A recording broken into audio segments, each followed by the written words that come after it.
Hello, this is Robert Rickover at Body Learning, and today my guest is Adam Bailey, an Alexander Technique teacher who works in Cambridge and Maynard, Massachusetts, and Amherst, New Hampshire.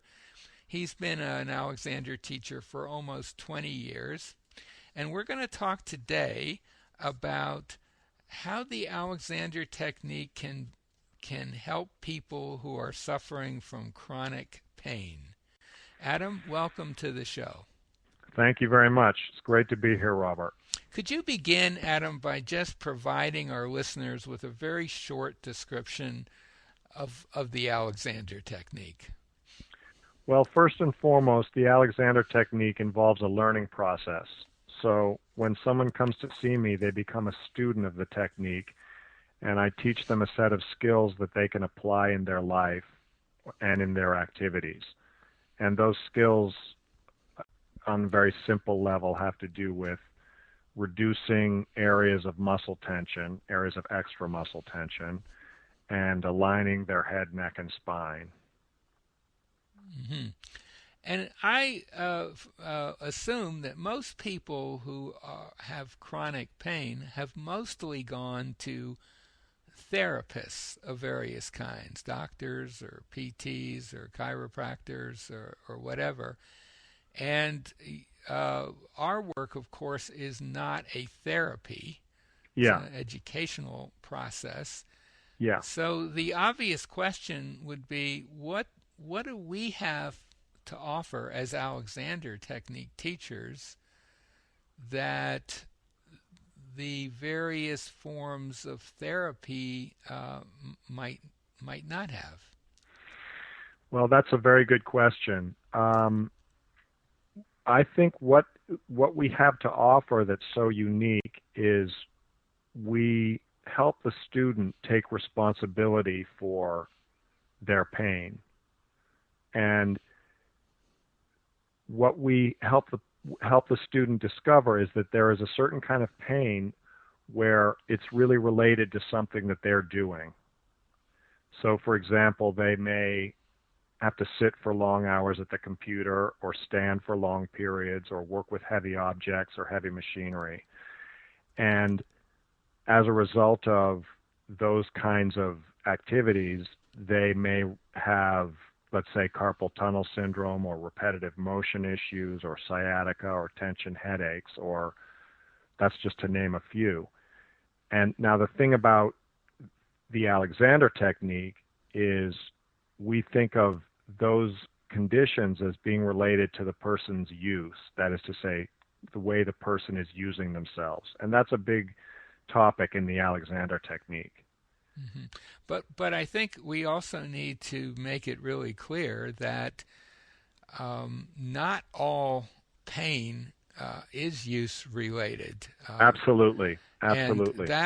that means that if you are suffering from chronic pain and you haven't already been to a physician and had your situation diagnosed, that would be a pretty crucial thing to do, because there are some instances where pain has nothing to do with how you're organizing your body and posture and movement. Absolutely. And that's really the distinction that I make when I first meet someone who's dealing with pain. Namely, there are some conditions like arthritis and degenerative disc disease and others like that that have nothing to do with the person's use of their body. That's more of a disease process. So the first step we take is to make that distinction. Mm-hmm. But going back to the conditions that are related to the way the person is using their body, what we say in the Alexander Technique is that the person's use has a number of different aspects. So many adults, when they're approaching an activity, whether it's at work or at school or at the gym or playing the musical instrument, they exert more effort than they need for that activity. And as a result, they build up these patterns of muscle tension. And for the most part, people aren't aware that that's happening. But unfortunately, that throws off the person's alignment and puts extra pressure on their joints and their nerves. And then as a result that they experience pain. Now, the good news is if someone is suffering from one of the conditions I mentioned, not arthritis, I'm talking more about repetitive motion strain or sciatica or tension headaches. The Alexander technique can help with that. It helps the student to reduce the underlying muscle tension and realign their head, neck, and spine so as to take pressure off of their joints, and then they can reduce their pain. Mm-hmm. Mm-hmm. And so now how about a person who has pain symptoms that are not use related? Well, Do that's a you good question. see a role for Alexander technique teachers there? Now, I'm in the back of my mind is my main Alexander teacher, a woman named Marjorie Barstow. Now, Uh-huh. towards the end of her life, she was suffering from severe osteoporosis. I don't know how much pain she was in, but for sure, her body kind of collapsed in on itself a bit. And on the other hand, she was able to use the Alexander technique to move pretty gracefully within that framework. Yeah. So do you want to talk about that a little bit as well? Yes. I do think there's a role for the Alexander technique, even if the person is suffering from a disease process like osteoporosis or arthritis. Now, in the case of arthritis, there is pain, and most people, in fact, almost everyone, when we're in pain, we stiffen, we get tense. And that's an understandable response. It's really a response that almost everybody has. Unfortunately, it sometimes actually exacerbates the pain. So the role that the Alexander technique can play if somebody has pain as a result of arthritis is it helps them to reduce the background tension that they have in response so that they don't make the pain any worse. So to kind of sum up, the Alexander technique can help the person deal with their pain efficiently so that they can lead as normal a life as possible. Mm-hmm. Even if it doesn't actually address the pain directly, if it's arthritis or something like that.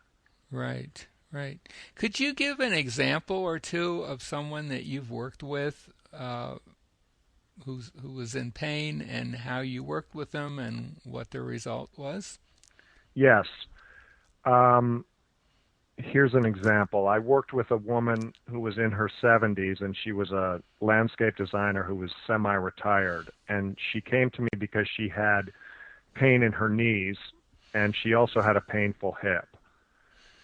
And what she discovered during her Alexander lessons was that she had a subtle pattern of tension in her head, neck, and spine that was causing her spine to shorten.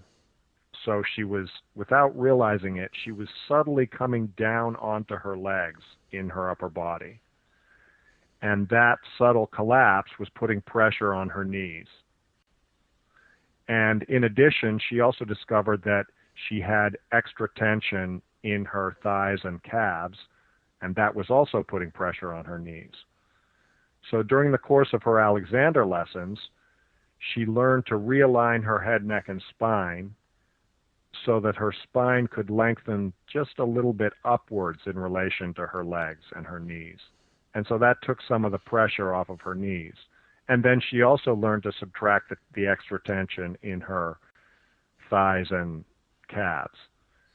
And as a result, her knee pain got much better to the point where she could put away her knee braces and take much less pain medication. And in fact, she was especially happy when she was able to go to a wedding, which involved a lot of standing and sitting and moving around for several hours. And she had almost no knee pain at the end. Mm-hmm. And it's interesting that your example is someone in their 70s, which kind of allows me to jump in here and say, any someone can be quite old and still take Alexander lessons. Ab- George Bernard Absolutely. Shaw apparently was well into his 80s before he had lessons.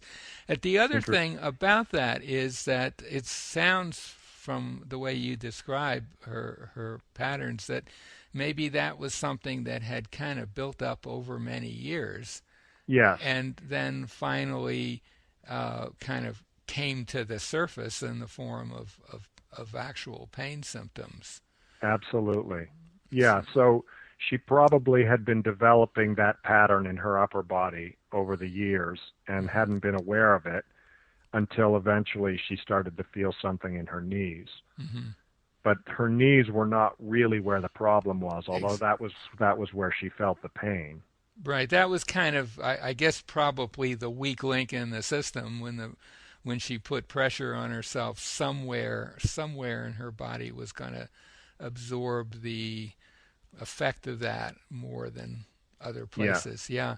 Yes. Do you so that and that also kind of raises an interesting question that we tend to think that if let's say we have knee pain, that the Right. thing to do is to go to a knee specialist or you know, have x-rays of our knee, which might be a useful thing to do, but we tend to think that the problem is where the pain is. Right. And of course, if we're using ourselves poorly and putting harmful pressure on our whole body, Right. it's uh, it's kind of tough to predict where the pain will show up. It'll be different from one person to the other, depending on their particular structure and Yes. the exact form that their habit takes. Yeah, I often say to my students that the pain kind of represents the tip of the iceberg, Hmm. and we kind of have to look under the surface to find out where the rest of the pattern is. Hmm. And we have to look at the person's whole body. We have to think a little bit more holistically. So we keep track of where the pain is, and then we look at the overall pattern of the way the person is approaching their life and the different activities they do and so on. Hmm. Hmm. Now, I think before this interview, you mentioned that you had another example. Okay. Well, let me just say a little bit more about that example Hmm. because as I mentioned at the beginning, that student also had a painful hip, and our work in the Alexander technique did not address her hip. So she eventually went to a doctor and got the diagnosis of arthritis, and in the end she had a hip replacement surgery which addressed that. Hmm. So Hmm. that was different from the knee pain. And Hmm. and she was an interesting example and a learning experience for me about the different kinds of pain that people have. Hmm. And now I do have another example of somebody who learned some very interesting things about pain management through the Alexander lessons. And he came to me when he was in his 50s. He was a doctor, and he had had chronic arthritis, or he had had arthritis, and as a result, he'd had chronic pain in his left hip. And that had been caused by a childhood disease called aseptic necrosis in that hip joint.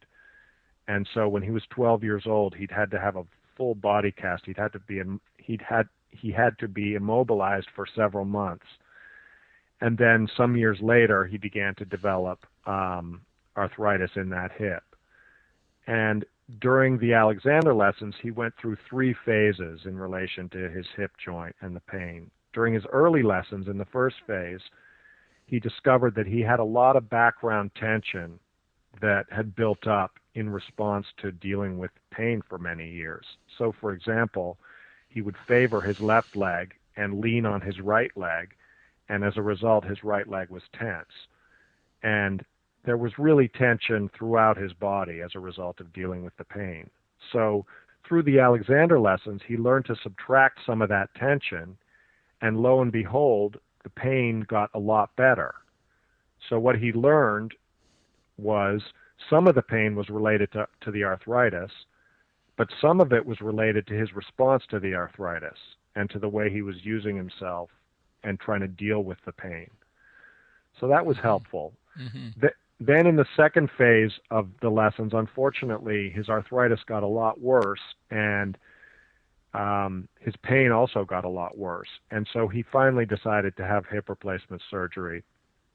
And the good news was that that really addressed the hip pain. It eliminated the hip pain. And then in the third phase of the lessons, after the surgery, he discovered something quite interesting, which was even though he no longer had any pain, he would still stiffen and get tight or tense when he was going to carry out an activity like going from standing to sitting. And the reason for that was that even though he no longer had any pain, some part of him was still expecting that there was going to be pain when he started to move. And he would stiffen in anticipation of that. And that was kind of just an interesting discovery about his habitual patterns. His habitual pattern continued even after the original cause of it was no longer there. Mm-hmm. But then with some more Alexander lessons, he was able to address that tendency to stiffen. And by the end of the lessons, he was pain-free, and he had less tension and better alignment than he'd had since he was a young child. So that was a nice success story. Mm-hmm. And perhaps a more mundane example of that kind of thing that I think happens quite often, a person has an injury, perhaps a very minor injury like badly turning an ankle, and that will, of course, tend to cause you to favor that ankle in walking, and maybe after a couple of weeks the ankle has healed, and most of your favoring pattern has left, but perhaps not all. And 20, Right. 30 years down the road, you might notice some shoulder pain or Yeah. something that you would never in a million years connect with your ankle injury long ago. But it does illustrate that we humans can quite easily pick up dysfunctional habits without being aware of it. Absolutely. And the Alexander technique is, for my money, the best way to discover what those are and to let go of them. Yeah, and that's where it's not a treatment. It's really an educational process where the person is learning about the way they compensate for pain, for example. Mm-hmm. Mm-hmm. And then because they are discovering some of those patterns for themselves, then the ball's in their court. They can take responsibility for them and change them with the help of the teacher. Exactly. Is there anything else that you want to add before we bring this podcast to a close? Well, just one other thing which I thought of when you mentioned somebody who, let's say, has turned their ankle or has a minor injury. I've had that experience where I'm working with somebody who's taking Alexander lessons, and then they turn their ankle or something like that, and they come into the lesson at the beginning limping badly. And then we go through the lesson, and I work with them on walking, and by the end of the lesson, what I've shown them is that if they align their head, neck, and spine a certain way, then they can limp a lot less, and because they're limping less, there's actually less pain.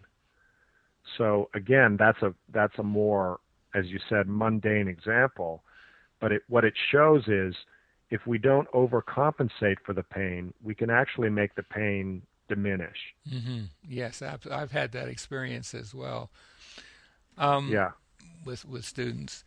So my guest today has been Adam Bailey, an Alexander Technique teacher in Cambridge and Maynard, Massachusetts. He also teaches in Amherst, New Hampshire. And if anything that we've been talking about intrigues you, certainly if you're in the Boston area or the Amherst, New Hampshire area, give Adam a call. And if you're somewhere else, find an Alexander teacher and have a few lessons and see for yourself what it is that we've been talking about. Adam, thank you so much for being on the show. You're welcome. Thank you for having me, Robert.